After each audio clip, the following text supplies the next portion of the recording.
कभी सोचा है एक नन्ही सी स्प्रिंग कैसे हजारों पाउंड के दबाव को रोक लेती है किसी बहुत बड़ी मशीन में?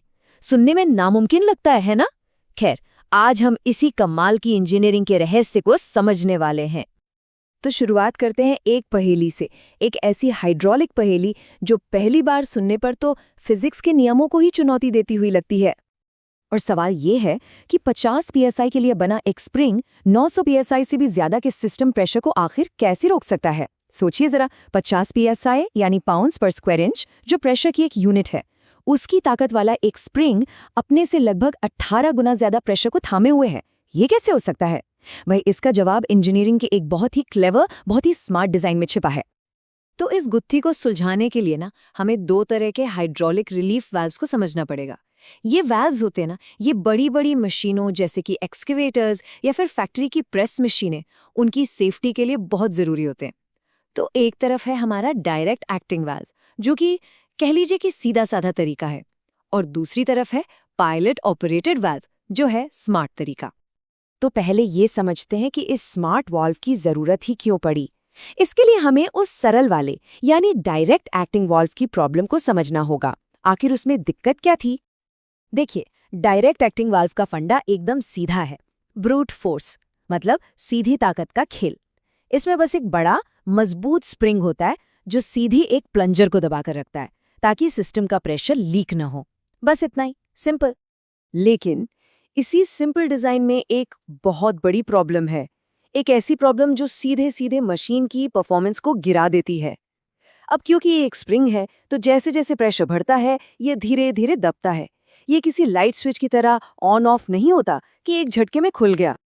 और पता है सबसे बड़ी दिक्कत क्या है? ये वाल्व्स टाइम से पहले ही लीक करना शुरू कर देता है। मतलब मान लीजिए कि वाल्व को सेट किया है 100 बार पर खुलने के लिए, बार जो कि प्रेशर की एक और यूनिट है, तो ये क्या करेगा, ये 50 या 60 बार पर ही हल्का हल्का तेल लीक करना शुरू कर देगा। अब इस प्रीमैच्योर लीकेज का असर क्या होता है? सीधा सीधा सिस्टम का फ्लो कम हो जाता है। मतलब ये कि जब मशीन के मोटर्स और सिलेंडर्स पर सबसे ज्यादा लोड होता है, जब उन्हें सबसे ज्यादा ताकत की जरूरत होती है, ठीक उसी वक्त वो स्लो हो जाते हैं। सोचिए, काम ऐन मौके पर धीमा पड़ गया जब उसे सबसे तेज होना चाहिए था। तो परफॉर्मेंस की इसी प्रॉब्लम को सॉल्व करने के लिए इंजीनियर्स एक ज्यादा स्मार्ट, एक ज्यादा इंटेलिजेंट डिजाइन लेकर आए, और वो है पायलट ऑपरेटेड रिलीफ वाल्व। ये एक 2 स्टेज सिस्टम है। मतलब एक बड़े स्टेप के बजाय ये वाल्व 2 छोटे छोटे कोऑर्डिनेटेड स्टेप्स में काम करता है। यहाँ ब्रूट फोर्स यानी बाहुबल का नहीं, बल्कि दिमाग का इस्तेमाल होता है, फाइन कंट्रोल का। इसका डिजाइन देखिए, इसमें एक छोटा मजबूत पायलट वाल्व होता है जो एक बड़े मेन प्लंजर को कंट्रोल करता है। और मजे की बात तो ये है कि उस बड़े वाले प्लंजर में जो स्प्रिंग लगा है वो हैरान करने वाला बहुत ही कमजोर स्प्रिंग होता है। तो फिर सवाल ये है कि ये काम कैसे करता है? चलिए अब आते हैं उस कमाल की ट्रिक पर जो हमारी शुरुआती पहेली को सॉल्व करती है। असली जादू यहीं पर है, और इस जादू का नाम है बैलेंस्ड पिस्टन। ये कॉन्सेप्ट है। इसमें होता क्या है कि तेल के प्रेशर को बड़ी चालाकी से मेन पिस्टन के ऊपर और नीचे दोनों तरफ से भेजा जाता है। अब नॉर्मल हालत में क्या होता है, ऊपर से लगने वाला प्रेशर और नीचे से लगने वाला प्रेशर दोनों बराबर होते हैं, तो वो एक दूसरे को कैंसिल आउट कर देते हैं, और इसीलिए वो बेचारा 50 psi वाला कमजोर सा स्प्रिंग भी वॉल्व को मजबूती से बंद रख पाता है, फिर चाहे सिस्टम का प्रेशर 900 psi हो या उससे भी ज्यादा। कमाल है ना? लेकिन जैसे ही सिस्टम प्रेशर अपनी लिमिट पर पहुंचता है, वो छोटा वाला पायलट वाल्व वो खुल जाता है, और जैसे ही वो खुलता है वो मेन पिस्टन के ऊपर से सारा प्रेशर रिलीज कर देता है। बस गेम चेंज।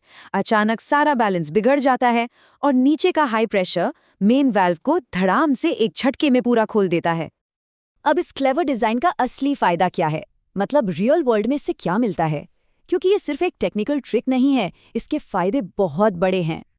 आइए दोनों वाल्व्स को आमने सामने रखकर देखते हैं। जो डायरेक्ट एक्टिंग वाल्व है वो धीरे धीरे खुलता है, लीक करता है, जबकि पायलट ऑपरेटेड वाल्व वो जरूरत पड़ने तक एकदम सील रहता है और फिर एक झटके में खुलता है। हाँ, माना कि इसका डिजाइन थोड़ा कॉम्प्लेक्स है, लेकिन हाई प्रेशर सिस्टम्स के लिए इससे बेहतर कुछ नहीं। इसका मतलब ये है कि एक पायलट ऑपरेटेड वाल्व अपनी सेट प्रेशर लिमिट के 95 से 98% तक पहुंचने तक पूरा का पूरा सिस्टम फ्लो बनाए रखता है। कोई लीकेज नहीं, कोई परफॉर्मेंस ड्रॉप नहीं, बिल्कुल भी नहीं। तो कुल मिलाकर नतीजा क्या निकला? एक ऐसा हाइड्रोलिक सिस्टम जो ज्यादा एफिशिएंट है, ज्यादा ठंडा रहता है, ज्यादा सेफ है और ज्यादा प्रोडक्टिव है। मतलब एनर्जी भी बची, मशीन भी सेफ रही और वो एक्सकेवेटर या फैक्ट्री प्रेस लोड पड़ने पर भी अपनी पूरी रफ्तार से काम करता रहा। तो अगली बार जब कोई भी कॉम्प्लेक्स मशीन देखे तो एक पल रुककर सोचिएगा कि कौन सा छोटा सा चालाक सा पायलट या ट्रिगर है जो उस मशीन की असली भारी भरकम ताकत को कंट्रोल कर रहा है, क्योंकि ये सिद्धांत ये सिर्फ हाइड्रोलिक्स तक ही सीमित नहीं है।